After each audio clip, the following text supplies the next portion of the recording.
All right.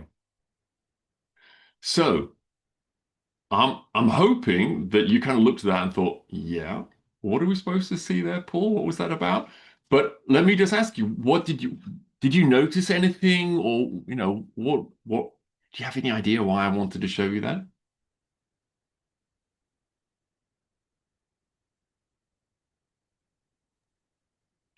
He looked quite calm and engaging with you. Yeah, Uh, Felt like he was able to talk and express his feeling. And there's like open dialogue yeah, happening. yeah. Claire, thank you so much. You just jumped right in there. It's great. I usually like to acknowledge people for being brave and being the first person to talk and everything, because that sometimes can feel like a bit of a barrier. So well done to you. Thank you. So you can see that he's now a sort of a young man, and he started working with me a number of years ago, and he had a diagnosis of autism. And I just wanted to show him what he looks like sort of now because he's just made so much progress. And I don't know about any of you, but I still hear, oh, uh, people with autism can't make progress, or they can't recover, or it's a fixed thing for life. And that's just not what I think. I think, I'm going to just be honest with you, not all of my clients make as much progress as he does. I offer exercises for people which kind of stimulate their nervous system, help different senses, if you like, get more integrated and work better for somebody so that they hopefully can like sleep better and eat a wider diet and concentrate for longer and be more coordinated and start talking and maybe tolerate face washing, toothbrushing, so lots of things like that. But I know that it's not some magic wand. It's not a cure. What I do, a cure would be that it would work for everybody beautifully and perfectly and so on. It's something that is useful for the brain and useful for the brain-body connection. But I'm aware lots of other things make a difference, right? Like what's a person's stress level like? Have they got allergies? Have they got seizures? Are they ill a lot? How much are they like stressed and tired and, able to sleep well or not sleep well? There's lots of other factors that we all can appreciate make a difference in life and make a difference to how we function. But having said all of that, nearly all of the children I work with make progress, which is great. And sometimes, like this young man, they really make lots. So maybe I'll pause for a second there. Anybody got a comment or a question about what I just said?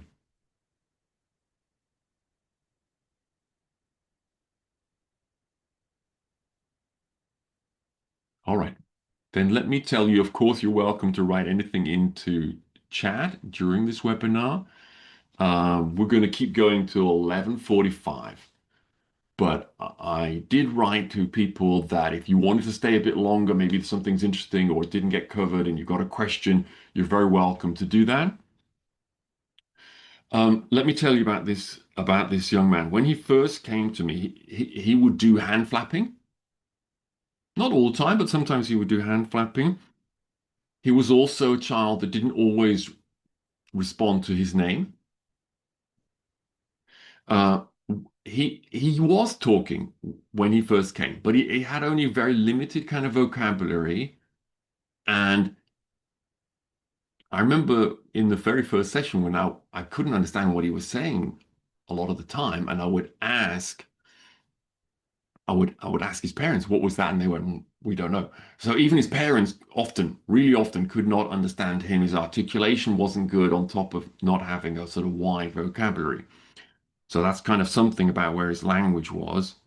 Um, if you asked him a question, he would repeat the question. Okay, so you might know that as echolalia. So again, I don't know what's your experience, but for me, there's a good number of the clients that I work with, the youngsters that I work with, who would do that kind of thing. And also some of the on the sensory side, like feeling things in the body. Uh, he was somebody who really didn't like getting his nails cut, which maybe can be lots of different reasons, but very often for me, that I typically am thinking that that's going to be connected to touch nerves because our hands can be very touch sensitive, especially the ends of the fingers where there's a lot of nerve endings. So they're like, cutting nails there. Again, what's typical that I hear from families that I work with is they say, yeah, we have to cut the nails when our son or daughter is asleep at night, and maybe even then just cut one or two and then stop and come back a bit later and cut another one or two. All right. Okay, let me just check. I could hear a little bit of noise there. I'm just looking to see if anybody has their microphone still has the microphone on, but no. All right. So, uh, you couldn't really see his brother because his brother was sort of off the screen there on that shot, but you could maybe see a little bit of his leg, I think. He was also on the spectrum, but he looked to me a lot more like somebody with Asperger's, and you only could hear him talk a little bit on the clip, but maybe you also could have a sense that he's also made a huge amount of progress. And I think if people would meet either of these two right now, they wouldn't think there was anything at all going on. That they are mature and calm and easy to engage with, and so on. They still have one or two difficulties, like the boy you could see there. He finds it difficult to concentrate for long periods of time, and sometimes his mom probably reminds him more than maybe many other children to like to do things as he's doing his homework, yeah, things like that. But otherwise, functions very, very well. So, just to give you some examples, right now he goes to just a regular school.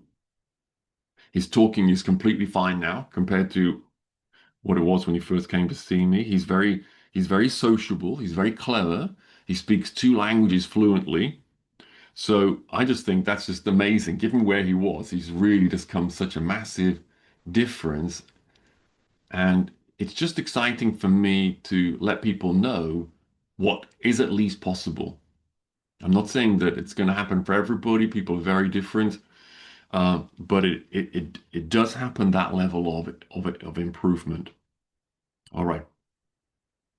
Again, I'm pausing, and anybody with a question or comment, please.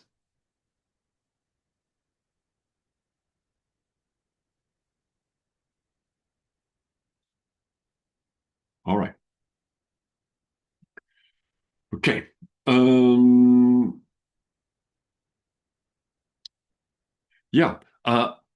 Today, the title of it was My Top 10 Tips. So I'm going to start giving you my tips. So I don't know if you need to grab a pen or something like that, but I'm going to jump into that right now. Um, my first tip is two-handed toys. I don't know if that sounds a bit strange or something, but two-handed toys for me are a toy. It's not just something you can just hold in your hand, but use your two hands, maybe something to that you would manipulate. Um, if you were ever come to our playroom here where we work, one thing you might notice, there's not electronic toys. There's not things with batteries in it. Or if it had a battery in it, we take it out, right? Because what we're looking for is like more engagement with the toy, right? So if a child is pressing something and it's not working, I'll start doing the noises or sing a song or do something. But the point of the two-handed toys, which we also have a lot of, is when we use each hand has nerves in the brain on the other side of the brain, right? So my left hand is controlled by nerves in the right side, and then the left brain controls the nerves in the right hand. So if I'm doing something together with both hands, it may not be the most organized coordination of the two hands. It doesn't have to be rhythmic or anything special, but just the fact that I'm using both hands helps make the connections between the two sides of the brain. And if we can do that in multiple ways, like we can do it with hands, maybe doing things with the face. So it very often give an exercise for children to do, which is just drinking with a straw, different types of straws, and that uses the two sides of the face together and hopefully equally if the straw at least is in the middle of the mouth. So when we're sucking like that, so that's one, because I have to use two sides of the face, that's one way to connect the two sides of the brain because I connect the two sides where there are neurons in the brain responsible for the face, moving the face and doing the sucking action. This I'm talking about now playing, which is not one of my like exercises, but it's just a way that each day a child can give extra stimulation to encourage the communication between the sides of the brain. Okay, so any like I've got like a yellow man who's kind of stiff, but you can move him and bend him in different ways. I remember one young boy I was working with a couple of years ago. He got really fascinated by his dad's car keys because the key was like folded down inside the fob, but it had a little button on it to make the key pop out. And he just thought, oh, that's really interesting. Ooh, let me look at that.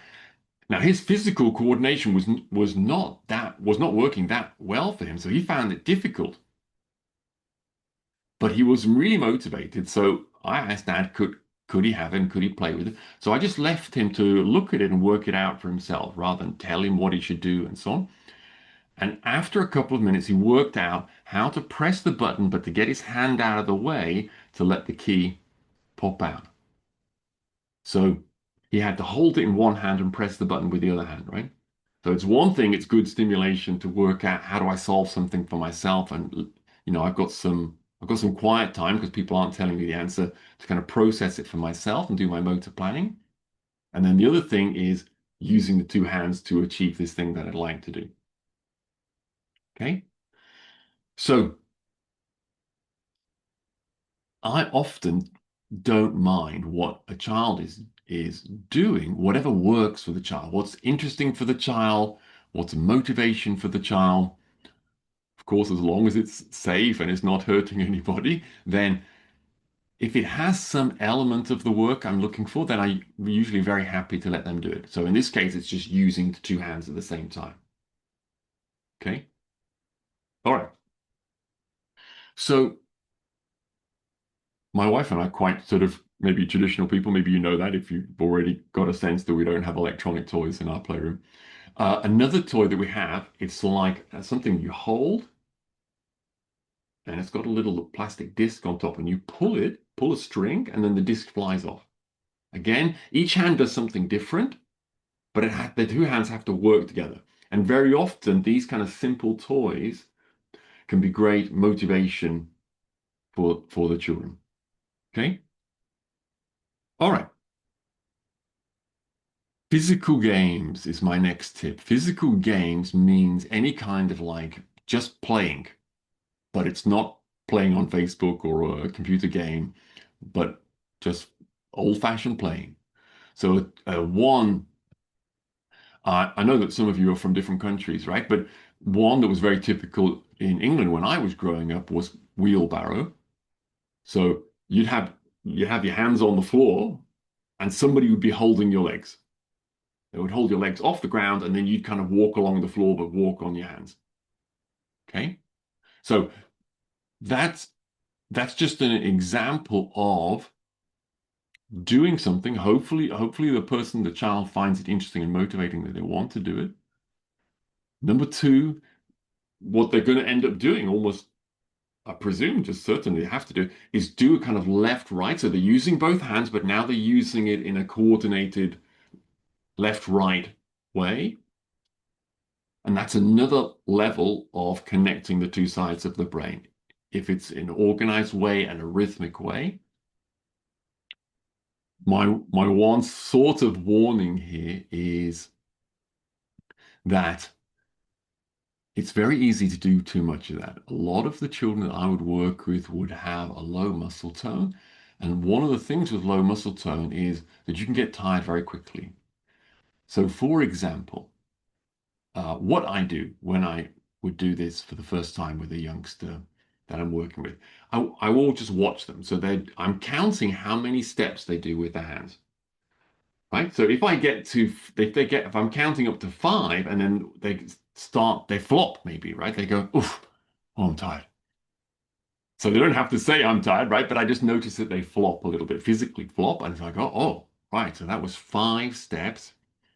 And what that tells me is that if at five, their muscle tone, that's about as much as their muscle tone can cope with. So now what I'll recommend to them and to their parents is, well, it could be useful to do this every day. I'm going to say, how about if you do 4 steps? So they're getting enough stimulation, they're getting, but they're not getting too much. They're not getting to the point where the body wants to just go, oh, okay? Because those are moments when the nervous system has too much and we can overstimulate, we can overtire somebody. Okay? So that's it on the, why is it important? But even just on the personal level, it doesn't feel pleasant, I don't think, for any of us to get to the point where our bodies go, oh, it's like, oh, I can't do anymore. And a key part of the way that I work is I want people to do these kind of exercises every single day, and I want them to do it for a number of months. Usually, with a youngster with autism, I'm asking the parents, well, look, can you do a program like 20 minutes, 30 minutes of exercises every day, but can you stick to it for a whole year? So you've already heard me talking about drinking with a straw and now doing this wheelbarrow. So they're not things that are like complicated and you don't need lots of equipment, nothing expensive, but it also takes something to stick to a program like that every day. And, there's always stuff going on in life. So I know that it takes something, but that kind of thing, if you can keep doing a little every day, because just taking 4 steps when you're doing a wheelbarrow, it sounds like, oh, it's almost nothing, Paul. But if your child could do more, they would do more. If their nervous system could already manage more, then they would show you that. And if we stick to their level now, or they can do 4 now, then what we can do is in a couple of weeks or in a month, we can do more than 4. We can try doing 5 or 6 and see and check again on that one day how much can they do again before there's a bit of a oof and a bit of a flop. And maybe now they can do more than 4. They can do maybe 5 or 6, and then you from that day on, you can do 5 or 6. Okay? So step by step is a great tip to do. Work at your child's level. I was in the middle of telling you about physical games. This wheelbarrow is one example of that. So if your child is still small enough for you to pick them up, then that can be really, really helpful. So if you're holding your child, now you can tip them in different directions. And any of you that might know about movements like this or had some training, you will know that the kind of things that I'm talking about are stimulation for the inner ear, the vestibular apparatus in the inner ear that helps process movement for us and the sense of where the body is. So we're just using different directions. So if you're on wheelbarrow, you're sort of almost horizontal, and then this one is maybe you're more vertical, but now you're getting a directions going from side to side. Again, very often it might just be that your child only wants to do 5 or 10 seconds before they show you that they've had enough. Typical signs for me that a child's had enough might be that they start having red ears or they start having some tension in their face. But what I suspect lots of you will see is that your child, I'm guessing many of them don't talk, or if they do, it's not very much. But even children like that will usually show you. They might push your hand away, they might wriggle a bit or something. So if you're holding them, I'm guessing wriggling might be the clearest signal that they've had enough. So I'm hoping that bit's clear that I think there's a strong difference between what I do and what many other approaches do. I'm not looking to badmouth anybody else's approach. All I'm saying is many other approaches, at least from what I've heard, they have like a fixed regime. These are the therapy that we do. This is the exercises that we do. Please, mom, go home and do this exercise 10 times a day and do this one 15 times a day. So I don't do that. I want the child to show me what's their level. I want to know about them and their nervous system and what their nervous system can comfortably manage because I believe that that makes the biggest difference. Overloading somebody, and it's sort of like a mentality that if it's good for me, then more should be even better. which I totally get is like can often be like a strong tendency for us all to have. So I'm just saying that part of the approach is to try to leave that on one side and try and only do what your child is comfortable with. And if they don't want to do something, I think it's also really crucial not to push them. You've got to judge for yourself here. There's a little bit of a gray zone, I would say. So if you know your child, well, they're a bit fearful sometimes, Paul, or a bit nervous.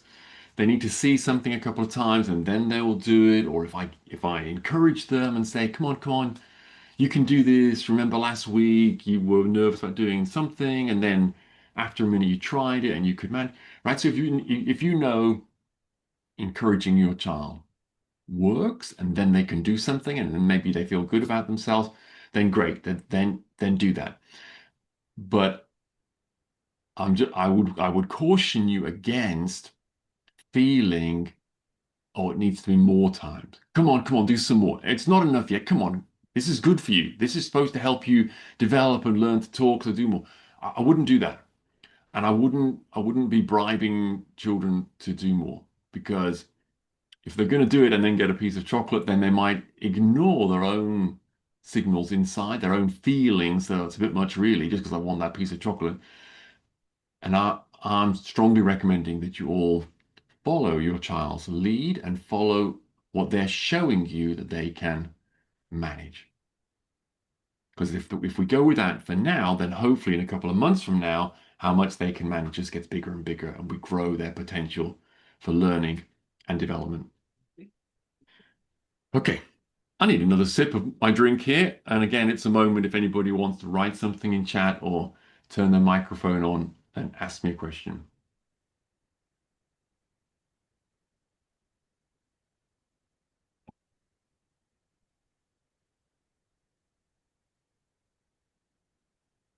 All right. So I just said if you can hold your child, if you can pick them up, tipping from side to side is one direction of movement that can be really good stimulation for the vestibular apparatus in the inner ear. And we can just tip them in other directions. We can tip forwards and backwards with them. That's another good one to do. We can hold them and turn around. And I might, excuse me, I might typically just do like one rotation and then stop and have a look. Do they have red ears? What's the color of their face look like? Have they got any tension? Oh, did I know that they held their breath? Because maybe I heard them do a like a breath sound or a sigh. So even if we're not quite sure if it was too much what we just did for somebody, we can just put them down, just give them a few moments and see what happens. If it wasn't too much for them and they're maybe looking for some more, they might show you their hands and they want you to pick them up again and you can just do it again. But at least if you have like a little small break, you give your child a chance to react and you give yourself time to kind of notice them and look at them and see, are they okay with this? All right. So I was talking about some different directions here. So if you've got your therapy time with your child, so you could just do side to side for however long that they're comfortable with, and then you could stop and have a few seconds break. And maybe after, I would give it at least 10 seconds because that allows the thick fluid in the inner ear to to settle down again. So it's quite thick fluid, so it's good to give it 10 seconds or so. And then you could do a different direction, forward and back, say, and then again pause. And if you think they've had enough, give them another 10 seconds at the end. And then maybe you could do some rotation and so on. All right? So those are a few of my examples of physical movements or physical games. And if you know some other physical games that your child likes doing with you, then do those. I remember in one family now. Yeah, somebody's saying washing machine. I think at least that was the same name. I don't know if that's exactly the same thing, but I remember one dad, he and his son would stand up, they would hold hands, and I think his son would walk up him or something and then do a turn over. All right. So I think these things are great, these physical games. I think I usually tell people do 20, 30 minutes of, if I'm giving them a program of exercises.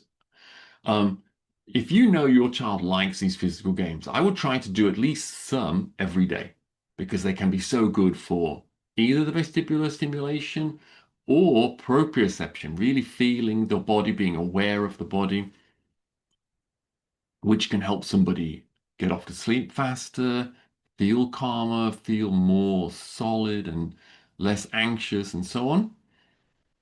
So, again, can be very good stimulation from that point of view. Therefore, try and do a little every day. And a little might just be, oh, I just do 20 seconds or something. At least do something. Okay. And if they like it for longer than that, 1, 2, 3 minutes, maybe more, then do that and keep having these sort of micro pauses as you go along so that you can observe your child and check, are they okay? Are they not overstimulated and so on? Okay. All right. I'm just going to check. I can see a couple of people wrote in the chat. All right. Yeah, so Claire had to go. Thank you, Claire.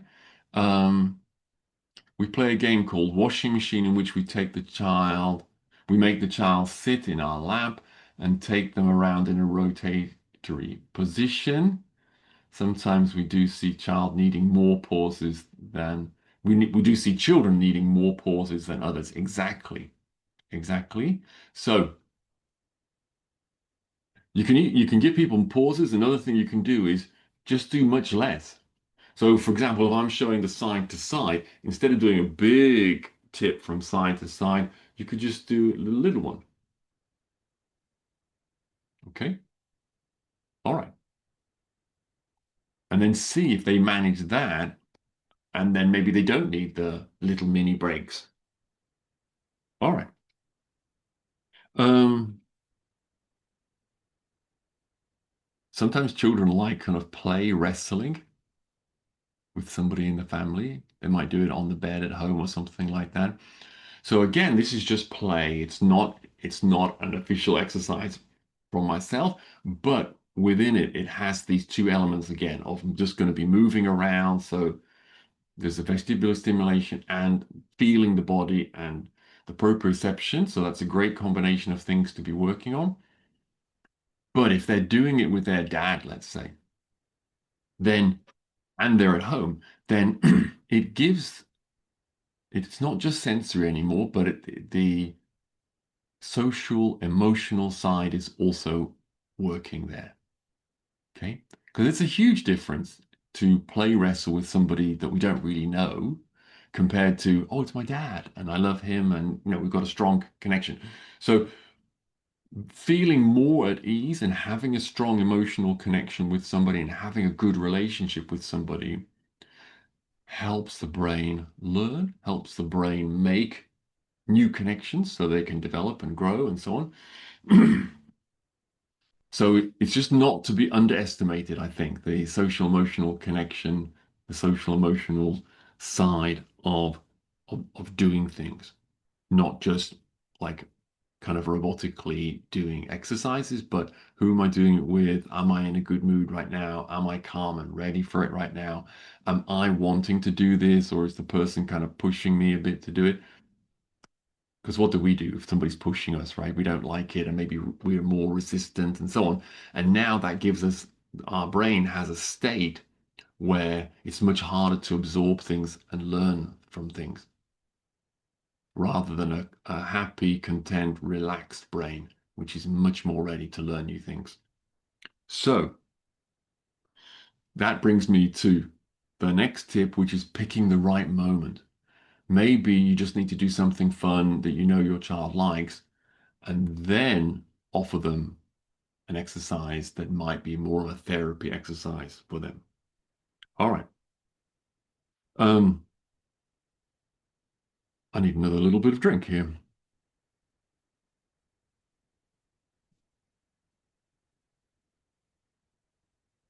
Okay. Um, Strokes is a good thing.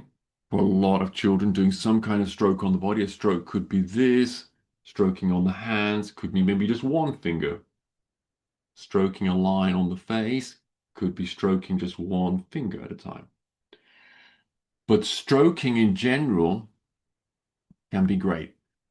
Because there's the contact with the body, again, it can be working on the proprioception, the awareness of the body, and be calming for somebody. But very often, the main reason for doing something like this is that your child might be super sensitive on their face or their hands. They don't like a lot of contact with other people, or washing and teeth brushing and so on is uncomfortable. So if you can find some kind of stroking that your child feels fine with, then that can start to help the touch nerves get more organized and be less sensitive. Okay. So let me give you a couple of suggestions here. So if we have somebody who is like really, really extremely sensitive to touch, and normally maybe doesn't want any contact on the face, let's say, we might try just putting the hands and then take them off. Okay, so I don't know how easy this is to see on the camera. I'm doing sort of like it's not the lightest contact, but I'm not pushing either. So it's like some kind of, firm contact, but only being there for a second or two. And just seeing if your child is super sensitive on the face, but will they accept that? Because if they will, then maybe you can do this each day, and maybe some of you have guessed it already. And then let's say in a month, try it again. Like you're doing it every day, but on in a month's time, I mean, you might try it a bit longer, let's say, before you take the hands off. Or you might try the next step up, which might well be put the hands on and do just a little slide and then take the hands off. So if you try it for yourself, the slide feels different. It's working more on the sort of surface touch nerves rather than a sort of deeper nerves, which are more responsible for the proprioception and feeling and being aware of the body. Okay. If your child can manage all of that, no problem, then maybe you can just do a bigger slide. Or you could try, like I was showing, with one finger, because that might be more stimulation on touch nerves than a sort of bigger surface area doing the slide. Squeezes is another good thing to do. Could be squeezing a hand, squeezing a wrist. So with everything I'm saying, I want you to think, yeah, but does my child like that? Or can I find a way to do it with my child so that they will enjoy doing that? Okay. So I don't know, maybe you have to wear gloves for you to do it so that sometimes gloves are just easy to tolerate a touch from a glove than from somebody's hand that might be dry or sweaty or something. So whatever you think you need to do, maybe your child needs to have a long sleeve and then you can squeeze on their clothing rather than on their skin. All right? So you adapt everything that I'm saying. I'm not trying to say, like, just in general, these things all work for everybody, because that's not true. You adapt them to your child so that it works for your child, and your child's totally happy having these things done. So on this kind of area of touch here, hugs is the last thing I wanted to add to that. So this is how I often like to say to people to do hugs. So if you know your child quite likes hugs, even if they don't hug you back, but they allow you to hug them, I would say give them the hug. Usually hold it for a few seconds, as long as they're comfortable and they like that. And then, but when you let the hug go, do it as slowly as you can. All right. So if you try that right now for yourself, somewhere above the elbows or on the shoulders or something, you're giving yourself a self hug. So if you try giving yourself a squeeze or a hug and then holding that for just a few seconds, and now try to let it go as slowly as you can, let go the pressure there.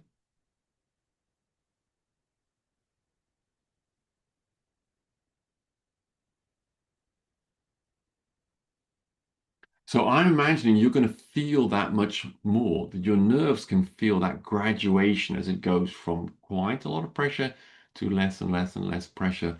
And that can be much more therapeutic because it stimulates the nerves to be aware of that difference, stimulates the brain to be aware of that difference. Okay, rather than just squeeze and let go. Okay. So again, a hug, but with a slow release. It's just something you can do during the day. That's the normal everyday thing rather than one of my sort of official exercises as such. All right. The next tip is play your child's games. Okay. So if you can at all have a sort of dedicated time to play with your children, maybe 20 minutes every day, and you know, okay, at this time we're going to play, I'm going to play your games, I'm going to turn off my phone, I'm not going to talk to other people, maybe your other children you've got, and so on. Sorry, need another quick drink?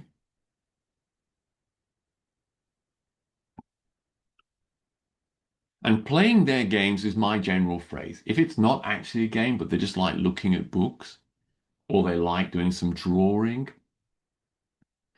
then do the drawing with them. Or you do your own drawing, but you're kind of next to them. And I would often ask people to talk to your child at that time. So even if the child doesn't talk, you could say, oh, I like your cloud that you've drawn there. Or they just did some lines and go, oh, that's really interesting. Those lines kind of remind me of fog or something. We had a lot of fog yesterday, didn't we? So this kind of commenting and talking about what they're doing and what's going on, I think that can be really useful for stimulating speech. So I think that's a great thing to do. And if their games are, doing a puzzle, a jigsaw puzzle, then do that. And if their games are, well, they love all these physical games, then do physical games. But try your best to join in with what your child likes to do. Okay? Again, that might sound super easy, what I'm saying, but sometimes I see that what parents have is, or we adults in general, because it could be special needs teachers or different people, we have an agenda for the child about what we want to do, what's good for them.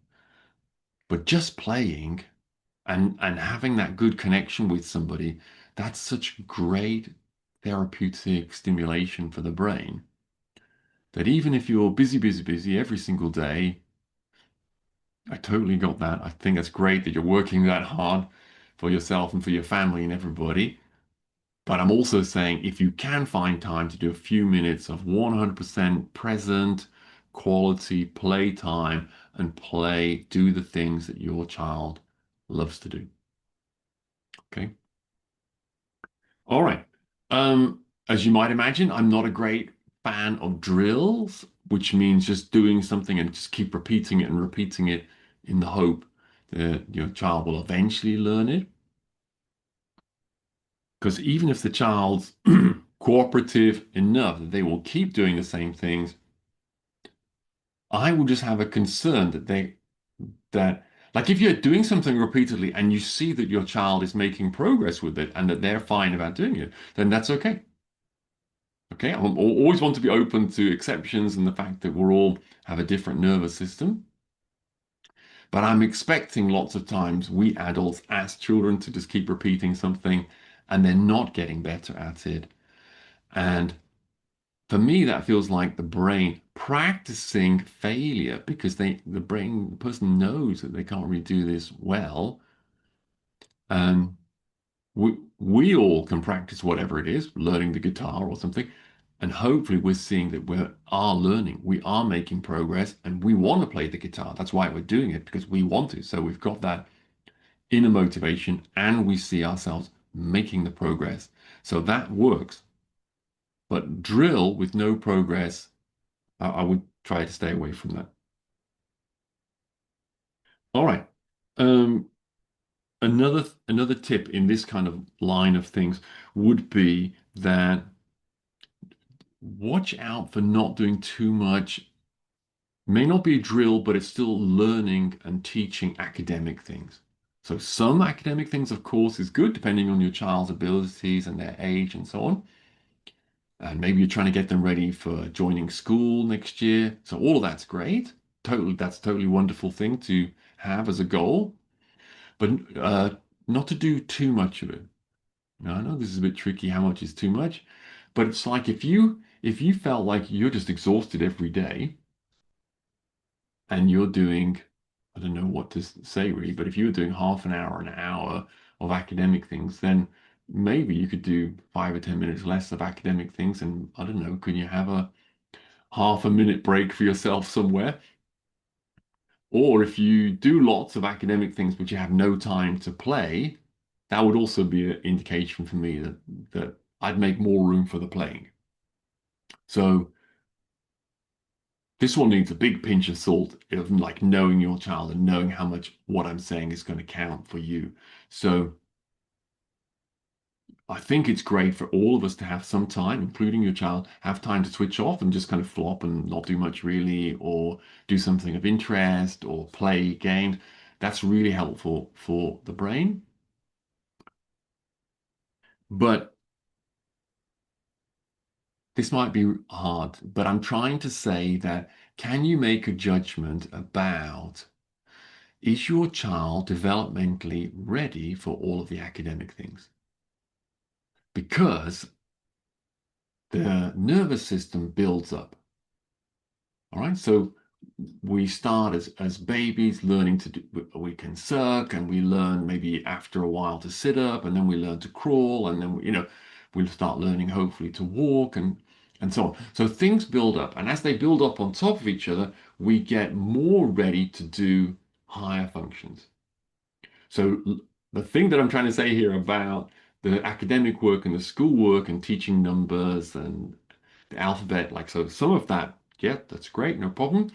But doing lots of it, like I don't know, 20 plus minutes a day, something like that. If you were doing 20 plus minutes a day, but your child not can't do anything rhythmic, they can't clap their own hands, for example, or they can't do something slapping left, right in a coordinate. They can't do some, things like that, or they don't like touch with other people, and their face is very sensitive.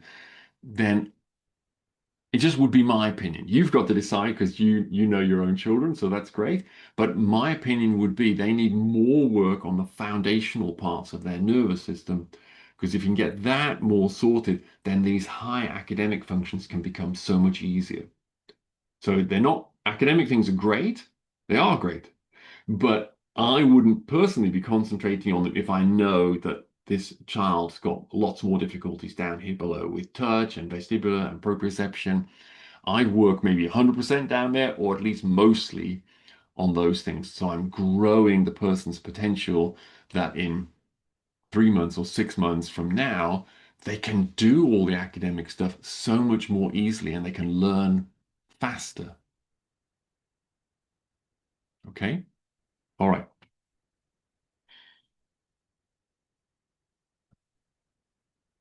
Let me pause if there's a question.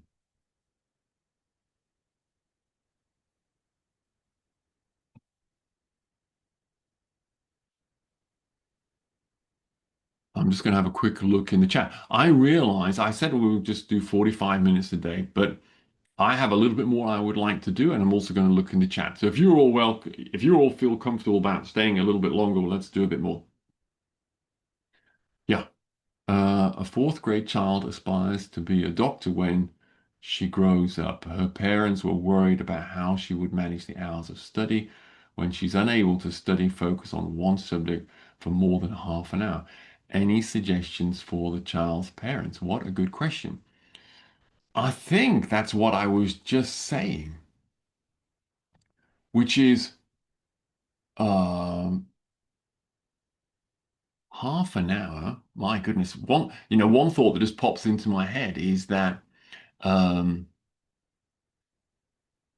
even for us adults, I have a feeling that, a number of years ago, I used to hear that most people on average can only concentrate for about 20 minutes before their mind starts wandering.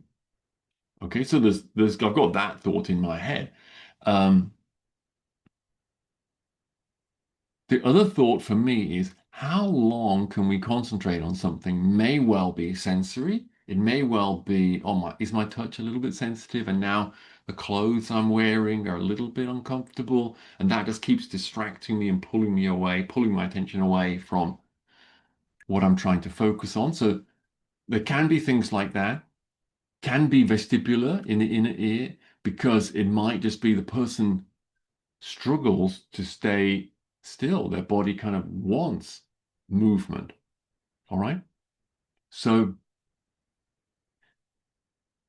if any of you have children, maybe children that are completely doing fine in terms of their learning and development, but it's a bit of a battle, let's say, getting them to be still in school or sit still and do their homework, those might well be like I don't know those children, right? So I'm only guessing and going with my experience. That might well be that those children they need to move. And for homework, for example, I often say to people, look, try to have a deal with your child. See, watch your child. If they mostly can sit, and let's say they can sit and they do their homework for 10 minutes, and then they start getting all distracted and you can't get them to, you know, that can be really frustrating, both for you and for your child. So if it's 10 minutes and then they can't keep going, I would say, how about you stop at 7 minutes? So you've not pushed it right to the limit of what they can do. And at 7 minutes, you say to them, look, let's do this, right? Because we keep getting upset at each other and I don't really like it. So how about you just go and run around, do what you want to do for how many minutes, 3 minutes, 5 minutes, whatever you think is going to work for your child. So you go run around for that amount of time and then come back and we'll do another 7 minutes of the homework. Just as an experiment, just to try it out. Is that what your child needs? They need to move and then they can concentrate for longer. So that can work really, really well if it happens to be exactly the key that your child needs, their nervous system needs, and you can suddenly get huge improvements in how they work and concentrate and so on, which is great because then if they get much less stressed, the next day they're much more likely to remember what was the work that they did yesterday in the homework. If they're getting stressed regularly, that really makes it difficult for the brain to remember. So it's kind of being totally counterproductive. All right. So a fourth grade child is still fairly young. So people can grow and develop and the nervous system's still growing. And by the time they get old enough to think about, studying at university where they have to do a lot more studying and a lot longer concentration things, then the person already might just change and grow by then anyway. But you've got my suggestions for right now. If you can give them little breaks and maybe they just have a break, or they do a bit of movement with you, you do something like that. Or you could do some of the suggestions from movement things that I've said today. All right. Okay.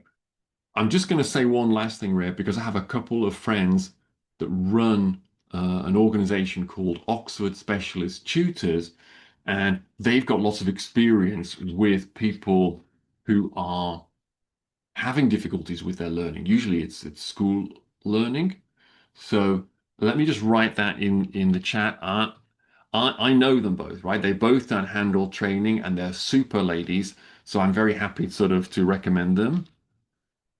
Oxford Specialist Tutors. Yeah. So I'm sure you can find things on them. They're certainly on Facebook, but they've got a website as well. I think it might just be oxfordspecialisttutors.com, but I wouldn't like to sort of promise that right now.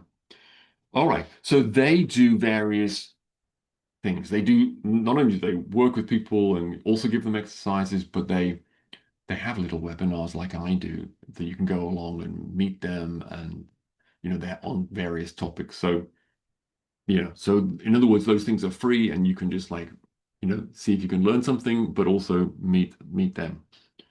All right.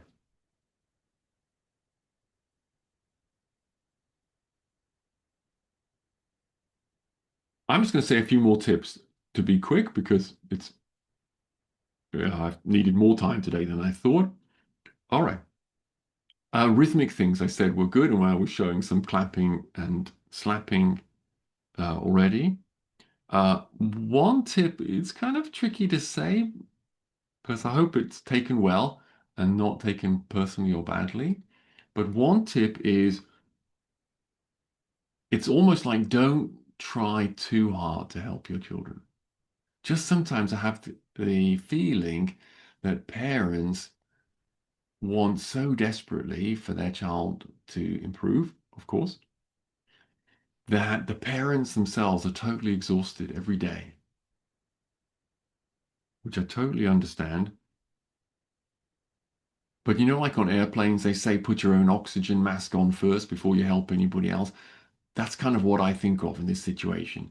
If any of us are working and doing things all day and then go to bed and get up the next day and again all day, we don't have any stopping, switching off time, none of that. Of course, I know you will have heard people tell you these things probably many, many times.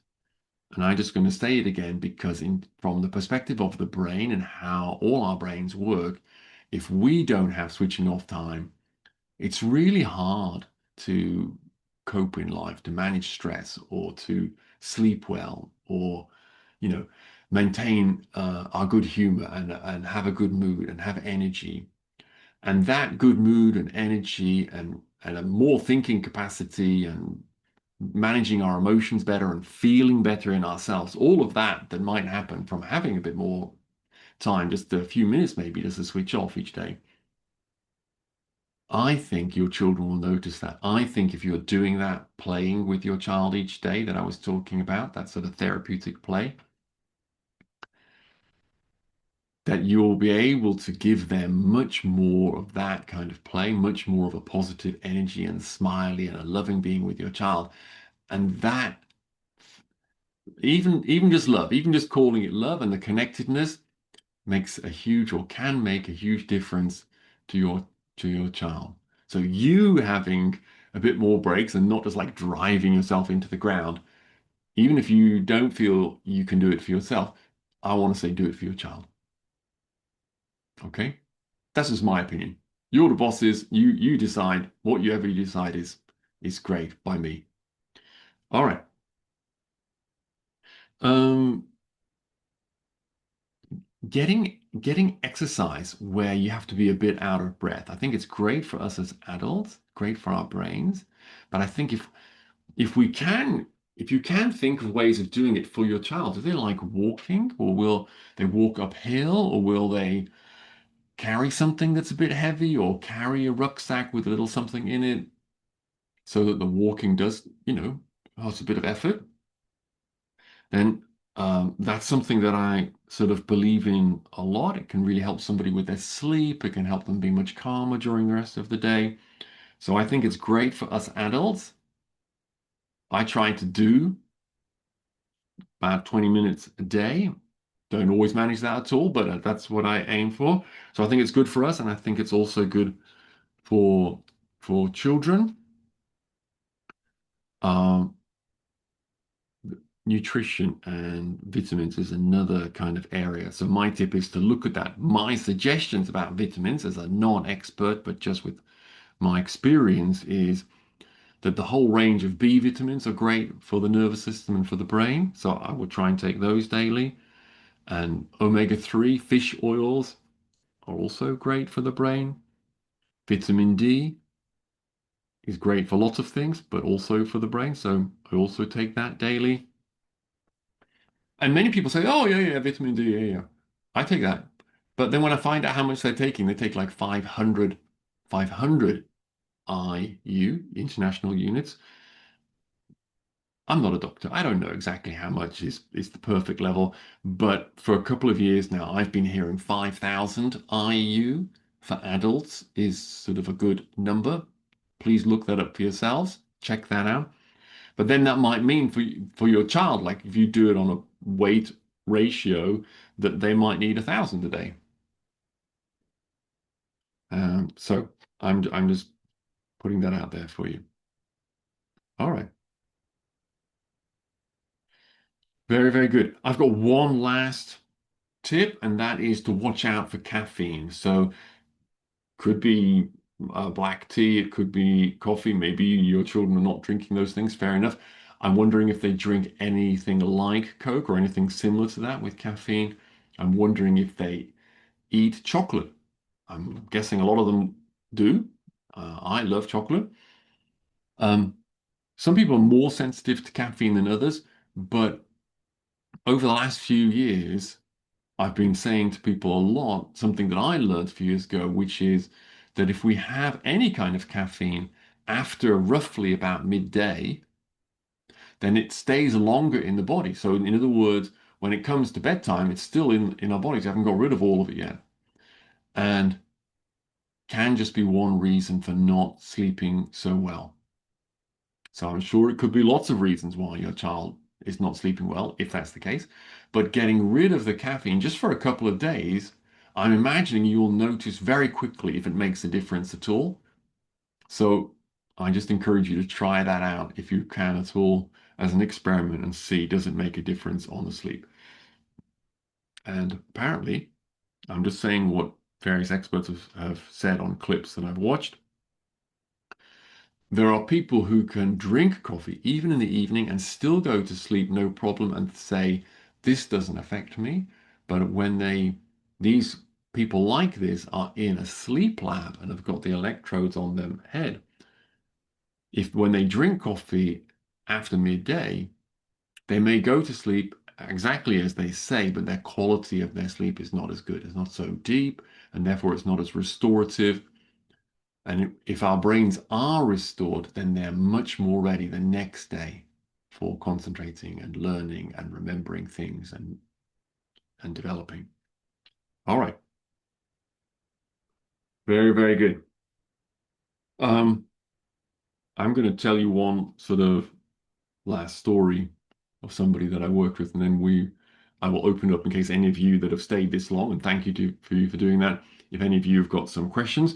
So this story, it's about one boy worked with me, and when he first came, he was not able to eat food. So his mom would have to give him like nutritional drinks, and maybe she could get some really soft food and blend it up in a drink and then get him to like basically drink that. Um, when I started working with him, what I really noticed was that he was like amazingly sensitive to touch on his skin and didn't like all kinds of washing and so on and combing and brushing. So I was suspecting that the food thing might well be that the lips can be very sensitive to touch, and the gums and the tongue and inside the mouth in general. That often can be a reason why somebody does not eat a very wide diet. So uh, I gave them a very gentle program of strokes and hugs and different things, like I've said to you today. I was a little nervous that that they were paying for an individual program with me and that I was giving them these really simple, gentle things. I was nervous, like, are they going to think, oh, this is a bit crazy? Is this really going to work, Paul? But what was really great, it did take a number of months. For them, it took 9 months. But after 9 months, he started wanting to eat. He had an appetite. He looked forward to his food and he started eating solid food. Wow. And if your child has for years just not been eating solid food and they start, wow, I just can imagine that just would feel so awesome when that happens. He started feeding himself at that point. He was just with a spoon, but at least, yeah, doing that, that's great. And he was able to sit still for much longer and not be, he used to be very hyperactive and he stopped being hyperactive and being much, much calmer.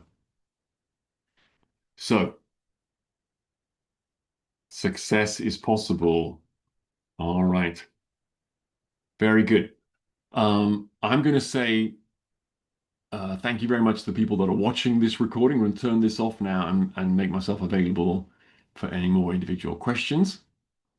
So thank you very much, and do be in touch if you want to hear about more webinars on different topics that I will be doing for the rest of this year. And I've got also some webinars planned for January and February. Or if you just want to start working with me, then from December, from next month, I will have time for one or two new families. All right. Thank you very much. Bye bye for now.